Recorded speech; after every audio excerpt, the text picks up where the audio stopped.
Fala pessoal, tudo certinho? Vocês pediram e aqui está uma aula completa sobre essa desgraça da leishmaniose. Fica ligado no vídeo após a vinheta. Se você ainda não me segue no Instagram, vai lá. E se quiser o conteúdo completo de biologia para vestibular e Enem, acesse a minha plataforma. O link está aqui na descrição do vídeo. Uma boa aula. Muito bem, pessoal. Primeira coisa, fica tranquilo. Eu sei que tu deve estar apavorado, falando, professor, tem que entender leishmaniose, é um ciclo complexo. Não, é tranquilinho. Eu trouxe uma aula completa para vocês e vocês vão entender tudo e depois no final vão falar, professor, realmente é barbado. Então te liga. Leishmaniose é uma zoonose protozoária, ou seja, o termo zoonose refere-se a uma doença que é comum a nós e a outros animais. Já vou explicar para vocês, calma. E protozoária porque o agente etiológico, aquele que causa a doença, é um protozoário flagelado do gênero Leishmania. Então olha como é fácil. A primeira coisa que é fácil aqui, leishmaniose é o nome da doença. E se tu tá lendo um gênero lá de protozoário, Leishmania, Leishmania é leishmaniose, tranquilo, tu sabe que causa leishmaniose. Agora, muito cuidado aqui que você tem que entender. Nós temos aqui tudo isso aqui que eu escrevi aqui, vou explicar para vocês, refere-se ao gênero Leishmania. Então isso aqui é o agente etiológico, aquele que causa a doença. Agente etiológico é quem causa a doença. Então o primeiro grupo de ser vivo que você tem que saber é o protozoário Leishmania. Segundo grupo que envolve, que é importantíssimo para essa doença, são os reservatórios. Então aqui eu explico os reservatórios para vocês. Aqueles que ficam doentes e que guardam o protozoário por muito tempo no seu corpo, possibilitando que essa doença chegue a cada vez mais seres vivos e isso aumenta o número de casos, tá? Então são os reservatórios. Então, protozoário, que causa a doença, 2, reservatório, e tem que ter um carinha que transmite, e aí é um mosquito. Então, repara, tem o protozoário, tem o reservatório e tem o mosquito. O mosquito, neste caso, é o vetor, é aquele que leva a doença de um organismo para outro. Então, o meio de transmissão se dá pelo vetor, tu já vai saber aqui. E esse vetor é o mosquito palha. Tá, agora que tu organizou o conhecimento, vamos lá. Eu falei para vocês que quem causa a doença, o agente etiológico, é o gênero Leishmania, tá? Um protozoário. Repara que existem várias espécies de protozoários pertencentes a esse gênero. Então, tem o gênero Leishmania e tem espécies pertencentes a esse gênero. É claro que cada espécie pode ter uma manifestação clínica da doença diferente. Então nós temos basicamente duas formas de leishmaniose. Aquela que é a forma tegumentar e aquela que é a forma visceral, mais grave, tá bom? A forma tegumentar pode dar na pele e mais profundo também nas mucosas. E basicamente duas espécies são responsáveis pela forma tegumentar. Lembre-se, tudo está dentro do mesmo gênero, por isso que é leishmaniose. Só que aqui tem duas espécies, que é a Leishmania brasiliensis e a Leishmania amazonensis, tá bom? Então te liga, é do gênero Leishmania, por isso que é leishmaniose. E a forma visceral, que pega interno, nos órgãos, aí nesse caso aqui é a Leishmania infanto, antigamente chamada de Leishmania chagas, mas isso aí também é muito difícil, a não ser que esteja na graduação aqui, tu talvez tenha que saber o nome da espécie, mas para um Enem, para um vestibular, o gênero Leishmania é o suficiente. Claro que aqui a gente se aprofunda um pouco mais, que a gente sabe que tem muitos alunos aí da graduação, tá bom? Então, forma tegumentar e forma visceral, tudo pelo gênero Leishmania, pertencentes a essas espécies. Só que o parasito, a gente fala parasito, o termo correto, quando a gente se refere a ele, o agente etiológico que está causando a doença, você tem que se ligar que, protozoário é um mundo desgraçado, né? Esses desgraça aí, tudo, tem várias formas, cara. Tá estudando toxoplasmose, praticamente tu desiste de estudar essa desgraça. É a mesma coisa aqui. Tu tá vendo o ciclo, tu acha que é complicado, porque ora o Leishmania, né, esse gênero, protozoário desse gênero, tá na forma promastigota, ou ele tá na forma amastigota, e tu fala, já tem que saber o nome, agora tem que saber outros nomes. Fique muito tranquilo, tá? Eu vou mostrar uma imagem com ciclo para vocês, mas o que vocês têm que saber agora? O termo promastigota é esse protozoário, é esse gênero de protozoário, ou seja, é ele que está causando a doença, só que na sua forma infectante. Ele vai ter um flagelinho. Tem esse formatinho aqui com flagelo. Essa é a forma infectante, a gente chama de promastigota. Fica no intestino e no aparelho bucal de quem? Do mosquito, porque é ele que transmite. Se essa aqui é a forma infectante, obviamente ele tem que estar nessa forma no mosquito, porque é o mosquito que leva a doença para outro, né, um animal, para um vertebrado ali, beleza? Muito bem. E a forma amastigota é o estágio de diagnóstico no vertebrado. Então imagina que você, Deus o livre, né? Nem eu, nem você, nem ninguém, mas uma pessoa estando com leishmaniose, quando vai fazer o diagnóstico, vai fazer o exame lá, essa é a forma, a mastigota, que vai ser identificada. Ela é uma forma já oval. Claro que eu fiz um círculozinho, tem um monte de trocinho ali dentro, mas enfim, é um protozoário, é uma célula, né? Mas você tem que saber que é redondo, sem o flagelo. Essa é a forma mastigota e fica dentro de macrófagos no hospedeiro vertebrado. Porque olha só, olha que loucura. Quando o mosquito pica e transfere essa forma para o hospedeiro, certo? Os macrófagos chegam e falam, vamos combater essa desgraça aí que está entrando. Só que o protozoário se dá bem dentro dos macrófagos. Eles se multiplicam lá dentro e rompem os macrófagos. Aí vem mais macrófago, e rompe mais. E eles ficam lá felizão, enquanto que fazem de palhaço o nosso sistema imunológico, tá bom? Então essas duas formas aqui você tem que saber. Para o mastigota, forma infectante. A mastigota, forma diagnóstico dentro do hospedeiro vertebrado, tá bom? Beleza? Mas tudo pertence ao mesmo gênero. E os reservatórios, já expliquei para vocês. O reservatório é aquele que vai ficar doente também, só que vai ficar cheio de protozoário dentro dele e fica ali aumentando o número de casos, porque o mosquito pica o reservatório, está reservando ali, digamos assim, e vai para outro. Aí vem o mosquito sadio, pica e leva para outro, pica e leva para outro. Por isso são chamados reservatórios. Tem os silvestres, que estão no meio selvagem, né? Raposa, roedores, tamanduá, preguiça, entre outros vertebrados, e principalmente o ciclo que você tem que saber, o ciclo doméstico, né? Que são os reservatórios domésticos, que é o cão. Aqui, se você faz veterinário, um grande dilema é esse. Tá, tem um cão, tá lá com, a gente chama de calazar, né? Que é a forma mais grave da doença, e o cão lá tá com leishmaniose. Já vou explicar as formas aqui para vocês, tá? Fica tranquilo. E aí tu fala, tia, o que eu vou fazer com esse cão aqui? É um reservatório, não posso soltar ele porque vem um mosquito e transmite para outra pessoa, para outro cão. Vamos ter que sacrificar? Ou vamos ter que tratar? O tratamento é difícil, existe tratamento, mas muitas vezes é caro. E como é que as pessoas às vezes não têm condições de pagar? Então o dilema é, vão ter que sacrificar o animalzinho. E é muito triste isso. Mas eu deixo esse dilema aí para os veterinários, tá bom? Para os veterinários. Então o cão é o principal aí doméstico. Gato pode ser muito dificilmente, o principal é o cão, tá? E aqui desse lado, transmissão. Então eu já tinha dito para vocês que se dá pelo vetor. Um animal, um vertebrado, um ser humano não vai transmitir para outro. Precisa do vetor, preste atenção. Porque para o protozoário completar o ciclo, ele vai precisar do mosquito. E esse vetor é o mosquito palha, conhecido também por birigui. Escuta bem, o gênero desse mosquito, só para complicar a tua vida, tá? É Lutzomia. Enquanto que o gênero de quem causa a doença do protozoário é Leishmania, não confunda, o gênero do mosquito é Lutzomia. Beleza? Ele é um flebotomínio. Eu posso chamar de flebótomo, flebotomínio, que é a subfamília, tá tudo tranquilo, moçada. Mas o gênero é Lutzomia. E perceba que é apenas a fêmea que faz a transmissão, porque é a fêmea que é hematófaga. O mosquitinho que suga o sangue é a fêmea. E o macho suga plantas, é fitófago. E a fêmea precisa dessas proteínas, precisa do sangue de um vertebrado para conseguir amadurecer os seus ovinhos. Qual a importância disso? Nenhuma, é só uma curiosidade biológica, tá bom? E aqui está então o vetor. Precisa do vetor, porque é ele que pega um... Imagina, eu sou um mosquito sadio. Mosquito sadio, não tenho o protozoário dentro de mim. Eu pico agora, imagina um cão que está com leishmaniose.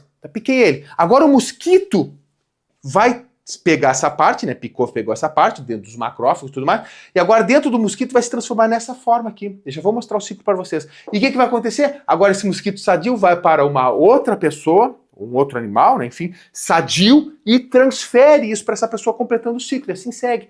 Por isso que é muito problemático, moçada. O mosquito aqui, quando tem mosquito, é um grande problema, né? Um grande problema. Mas enfim, eu vou mostrar numa imagem para vocês o ciclo biológico, explicando, é bem tranquilo, tá? Mas eu tenho que mostrar para vocês numa imagem, então fica ligado. Muito bem, pessoal, o ciclo começa aqui, quando o mosquito, o flebótomo, né, o Lutzomia, pica uma pessoa.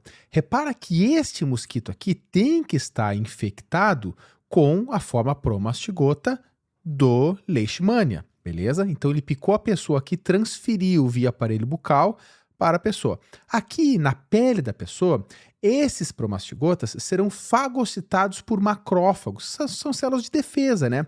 Só que olha só, quando ele entra aqui no macrófago, então ele está dentro do macrófago agora, ele vai se transformar em amastigota e vai ficar se multiplicando ali dentro, se multiplicando tanto que chega a romper o macrófago, e agora esse protozoário na forma de amastigota vai acabar chegando em outros macrófagos e vai se proliferando. Imagina que é uma ferida, essa ferida vai aumentando, vai chegando mais macrófago, eles vão gostando desses macrófagos, e dá tudo certo para o protozoário e tá ruim para a pessoa doente. Bom, imagina que agora um outro mosquito que nem está doente vem picar essa mesma pessoa que está doente agora. O protozoário, então, vai entrar no mosquito.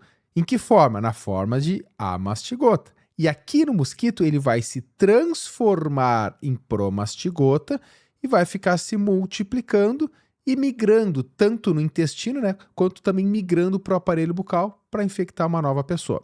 Perceba que o mosquito, quando suga o sangue dessa pessoa, vai sugar também a própria célula ainda não rompida. Então, claro, o macrófago pode romper dentro do mosquito, tá tudo certo. Pode vir só o protozoário, né, na forma de amastigota, ou dentro ainda do macrófago e vai romper lá dentro do mosquito. E para o mosquito, meu sabe, é também ruim, né? Porque o mosquito fica doente. É claro que a gente se importa, no caso, com os vertebrados, né? O mosquito já é uma desgraça, mas está tudo certo.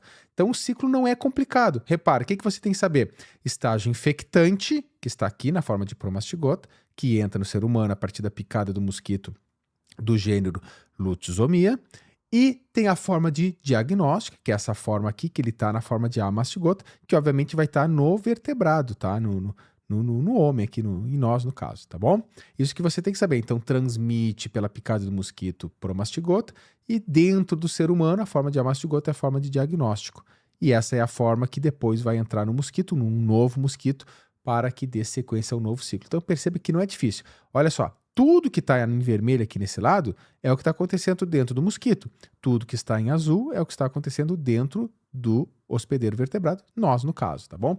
Então é um ciclo, perceba, é um ciclo com 2 hospedeiros, logo é um ciclo heteroxeno. Você pode complementar essa informação sempre que cobrem de você, né? Então ciclo heteroxeno é porque precisa de mais de um hospedeiro para o protozoário completar o seu ciclo, tá bom? Tamo junto.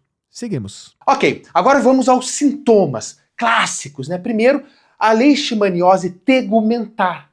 Tem a leishmaniose tegumentar cutânea e ela pode se evoluir, né? Se desenvolver para os tecidos, né? Para a parte mais interna da pele, pegando mucosas, tá? Mas primeiro vamos falar da parte cutânea. Essa é a clássica, tá, pessoal? O mosquito pica, imagina a perna da pessoa. Aí, daqui a um tempo, mostrei para vocês ali que tem os macrófagos que chegam e tal, só que os macrófagos vão para combater o protozoário e o protozoário se dá bem nos macrófagos. E aí começa a lançar pus, começa a vir mais macrófagos e forma uma lesão. E essa lesão é tipo ulcerosa. O nome úlcera de Bauru muitas vezes é associado à leishmaniose, porque os caras estavam construindo lá a pista, lá, a ferrovia e tudo mais, na cidade de Bauru. E as pessoas, esses caras, enquanto que iam desmatando para fazer isso, os mosquitinhos tudo iam vindo. E as pessoas direto ficavam com essas feridas, por isso chamar também de úlcera de Bauru. A leishmaniose cutânea, tá, moçada? Cutânea que é a ferida. Então vai dar essa úlcera indolor com bordas elevadas, lembrando tipo um vulcão, e o fundo vermelho. Tá? Vermelho ali com um pouco de pus. E ela não cura, tá? Ela aumenta, ela não cura. É muito complicado. Isso aqui tem tratamento, tá? Mas sozinha é muito complicado. E essa forma aqui, tegumentar, ela pode evoluir para a parte mucosa. E aí ela faz uma disseminação pelo corpo, né? E ela vai destruir mucosas e cartilagens, principalmente do nariz, tá? Do palato, aqui tipo no céu da boca, e até da faringe. E as pessoas ficam com umas deformidades aqui, muitas vezes. O nome que se dá a isso é nariz de anta, porque fica o nariz sem as cartilagens aqui, fica mais molão assim, né? Inchadão. Nariz de anta é essa parte aqui da leishmaniose tegumentar, da mucosa, tá? Então é uma evolução aqui, beleza? E tem a visceral, que é a mais grave, que é também chamada de calazar. Essa aqui, moçada, se não tratada, porque ela é sistêmica, então pega pelo corpo inteiro, pelos órgãos internos, e ela é grave, se não tratada, mata em até 90% dos casos. Ela mata, então é muito grave. E aí, ó, dá febre, fraqueza, anemia, hepatosplenomegalia, que é o aumento do fígado, o aumento do baço, então a pessoa fica com a barriga inchada, né, uma forma muito grave. Tá? E visto isso aqui, tem que se perguntar, qual é a profilaxia? Como é que é o controle? Como é que eu evito essa doença? Então, se tu sabe como transmite, tu sabe quem são os reservatórios, como transmite, cara, tranquilo, tu vai saber como prevenir. Primeira coisa, eu nem coloquei aqui porque é básico, tratar os doentes. Se tu trata uma pessoa que está doente, horas, evita que o mosquito pique essa pessoa e leve para outra. Então, tratar o doente sempre vai ser uma medida profilática. Outra, combate ao vetor, Quem é o vetor? É o mosquito. Então é evitar que o mosquito se crie demais, né? Ou seja, muita matéria orgânica, muitas vezes próximas às residências, às cidades, lixo e tudo mais. Evita que ele se crie, é uma medida profilática. Outra, evitar que o mosquito chegue até as pessoas. Então, utilizar telas, aquelas fininhas nas janelas, evita que entre em casa.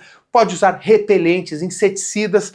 E o cuidado com os cães, com os reservatórios domésticos, utilizando, por exemplo, o uso de coleiras repelentes. Então, aquelas coleiras podem também afugentar o vetor e, consequentemente, prevenir. E tu pode botar tela também nas casinhas dos cachorros, né? Pelo menos diminui a entrada dos mosquitos ali. Então, é um grande problema, tá bom? E aí muitos vão falar, como profilaxia, sacrificar, né? Eutanasiar os cães doentes. Aí volto a dizer, deixa o pessoal da veterinária, que é uma questão bioética muito complicada e me toca muito, porque tem pena dos bichinhos, tá? Tem pena dos bichinhos. Mas enfim, diagnóstico. O diagnóstico se dá na parte tegumentar por uma raspagem, né? Pela parte visceral por punção ou teste sorológico, e o tratamento se dá com fármacos específicos, que muitas vezes eles são tóxicos, muitas vezes não, eles são, tem que ter um acompanhamento com o médico, é óbvio, né, pessoal? Não, tu tem esse diagnóstico, que nem é um diagnóstico tão fácil, tu vai ter que fazer o quê? Tu vai ter que ter o tratamento, e esse tratamento vai ser direcionado por médicos que o conhecem, com medicamentos que tu não compra em qualquer farmácia, e durante o tratamento, que muitas vezes é longo, você vai ter que ter um acompanhamento na sua saúde. Mas tudo tem cura, tá? Pessoal, a medicina tem por causa disso, né? Então a ciência evoluiu, tem cura, tá tudo certo. Não te assusta, e sim estuda, porque o conhecimento é que nos leva cada vez mais longe como sociedade. Como particular também, quanto mais tu sabe, melhor. E como sociedade, então espalhe esse conhecimento, dê um like no vídeo, se inscreva no canal e se você quiser, conheça a minha plataforma especializada em estudo de biologia para Enem e para vestibular e também para reforço universitário. Tudo aqui na descrição do vídeo. Tamo junto, um grande abraço e até mais. Tchau, tchau.